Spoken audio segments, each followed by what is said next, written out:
ডিএমপির উদ্দেশ্যে যাচ্ছিল বুয়েট শিক্ষার্থীরা, ঠিক সেই সময় কিন্তু মৎস্য ভবনে পুলিশের বাধার সম্মুখীন হয়েছে তারা। আমরা কথা বলবো এখানকার শিক্ষার্থী যারা রয়েছে তাদের সাথে।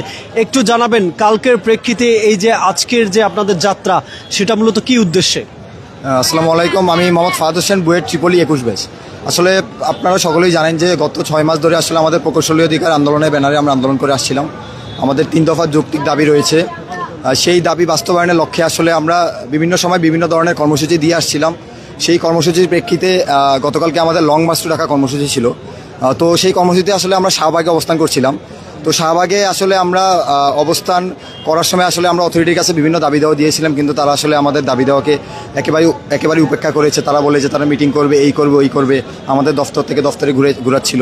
তো আসলে আমাদের রাস্তায় যে কর্মীরা ছিল বা আমাদের রাস্তায় যে স্টুডেন্টরা ছিল তারা আসলে চাচ্ছিল যে অথরিটি আসলে কিছু বলুক অন্তত, যে আমাদের দাবি দেওয়া পূরণ হবে কি হবে না, কোনো কমিশন গঠন কি হবে কি হবে না।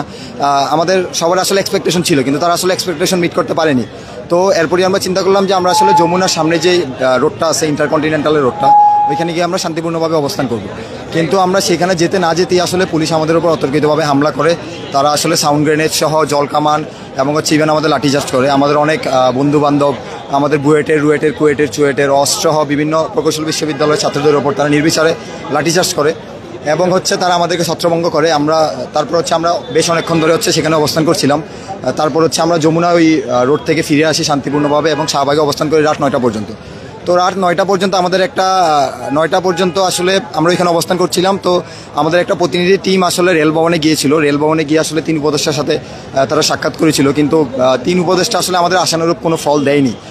তারা আসলে আমাদের দাবি নিয়ে বলল যে তারা ধোঁয়াশা আছে এবং আমাদের দাবি বাস্তবায়নে বলল যে তারা আসলে বিভিন্ন পক্ষের সাথে আলাপ আলোচনা করা হবে। তো আজকে মূলত এখানে কোথায় যাচ্ছিলেন, কি বাধার সম্মুখীন হলেন? গতকালকে যে ডিসি মাসুদের নির্দেশে, রমনা থানার ডিসি মাসুদের নির্দেশে আসলে ছাত্রদের উপর যে অতর্কিত হামলা করা হয়, তারই প্রতিবাদে আসলে আমরা আজকে ডিএমপি কমিশনার অফিসের দিকে যাচ্ছিলাম। আমরা টিএসসি ঘুরে হাইকোর্টের সামনে দিয়ে আসলে এখানে যখনই আমরা অতিক্রম করার কথা ভাবছিলাম, তখন তারা বলে যে এখানে আসলে যাওয়া যাবে না, গেলে তারা আমাদের উপর লাঠিচার্জ কিংবা অন্যান্য পদক্ষেপ নিতে পারে। সেজন্য আসলে আমরা এখানে শান্তিপূর্ণভাবে অবস্থান করছি এবং তাদের কাছে আমরা আসলে 3 দফা দাবি বাস্তবায়নের জন্য আমরা বলেছি।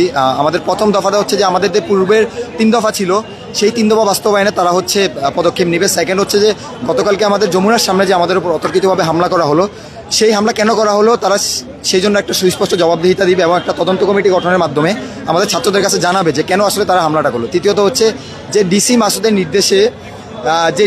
নির্দেশে আমাদের উপর হামলা করা হলো, সেই ডিসি মাসুদ এসে আমাদের কাছে বলবে যে কেন আমাদের উপর এই হামলা করা হলো। এবং ডিসি মাসুদ আমাদেরকে বলেছিল যে আমাদের কাছে